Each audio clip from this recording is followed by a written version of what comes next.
एक अद्भुत कहानी। असली मां कौन?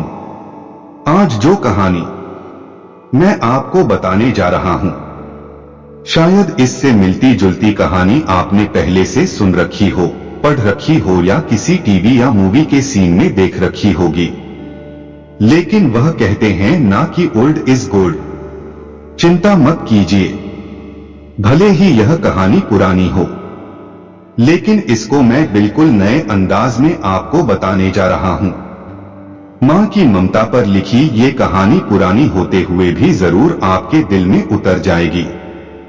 यह कहानी कई सालों पहले की है। एक महिला को शादी के 10 वर्ष बीत गए थे, लेकिन उसे संतान सुख नहीं मिला था। बच्चे को पाने के लिए उस महिला ने न जाने क्या क्या उपाय किए थे। अनेक डॉक्टरों के पास गई और कई संत महात्माओं के पास गई थी। जिसने भी मंदिर, मस्जिद, गुरुद्वारा या चर्च आदि में जाने के लिए कहा, वह उसी जगह गई। संतान प्राप्ति के लिए वह आसपास की कोई भी जगह नहीं छोड़ी थी। जिस भगवान का नाम लेने के लिए कहा गया, उस भगवान का नाम लिया और जितने उपाय या उपवास करने के लिए कहा, वह सब किए। कहते हैं ना कि अगर दिल से और तन मन धन से कोई चीज चाहो तो मिल ही जाती है। इस महिला को भी उसकी तपस्या का वरदान उसके बेटे के रूप में मिल ही गया। 10 सालों की दुख, दर्द और पीड़ा अपने बेटे का चेहरा देखते ही उसे संतान प्राप्ति की खुशी और संतुष्टि मिल गई थी। लेकिन अभी शायद उसकी तपस्या बाकी थी, शायद ईश्वर को अभी और परीक्षा लेनी थी। जब उसका बच्चा 1 वर्ष का हुआ, उसी शहर की एक दूसरी महिला ने उसका बच्चा चुरा लिया। सोचिए उस मां के बारे में जिसको कई वर्षों के बाद पुत्र प्राप्त हुआ हो और वह कुछ समय बाद चोरी हो जाए तो मां की मनस्थिति क्या होगी। जिसने दुनिया में सबसे ज्यादा जिस बच्चे के लिए अपनी जिंदगी जी थी, उससे उसका बच्चा ही छीन गया। उसे ऐसा लगा जैसे किसी ने उसका बच्चा नहीं, उसके शरीर से प्राण निकाल लिए हो। उस दिन से उस मां का खाना, पीना, सोना सब छूट गया था। उसे ना भूख लगती, ना प्यास लगती, ना नींद आती। हार मान जाए वह मां कैसी। अपने बच्चे को ढूंढने में उसने जमीन आसमान एक कर दिया और आखिरकार उसने अपने बच्चे का पता लगा ही लिया। वह पहुंच गई उस महिला चोर के पास अपने बच्चे को वापस लेने के लिए। जब बच्चे की मां ने उस महिला चोर से अपने बच्चे को वापस पाना चाहा, तो वह महिला ऐसे कहने लगी जैसे वह उसका खुद का बच्चा हो। जब बच्चे की मां को लगा किसी भी तरह से बात बनती नजर नहीं आ रही थी, तब वह इस मुद्दे को राजा के पास लेकर गई। राजा ने सारी समस्या सुनी और राजा ने अपने सैनिकों को आदेश दिया कि तुरंत ही उस महिला को बच्चे सहित दरबार में पेश किया जाए। सैनिकों ने राजा के दरबार में बच्चे सहित महिला को हाजिर कर दिया। दोनों ही महिलाएं उस बच्चे पर अपना पूरा हक जताने लगी।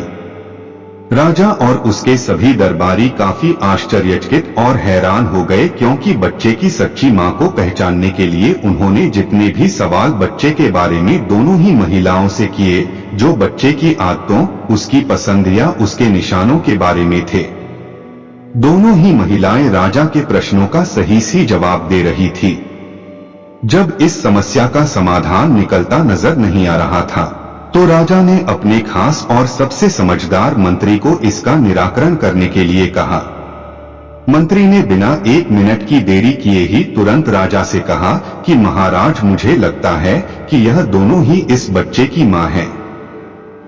इन दोनों का ही इस बच्चे पर बराबर का हक है। अगर आपको न्याय ही करना है तो सबसे बेहतर तरीका यही होगा कि आप बच्चे के 2 टुकड़े कर दीजिए और एक टुकड़ा दोनों माताओं को बांट दीजिए। मंत्री की ऐसी बात सुनकर राजा के साथ साथ दरबार में हाजिर सभी लोग उनकी तरफ आश्चर्य से देखने लगे।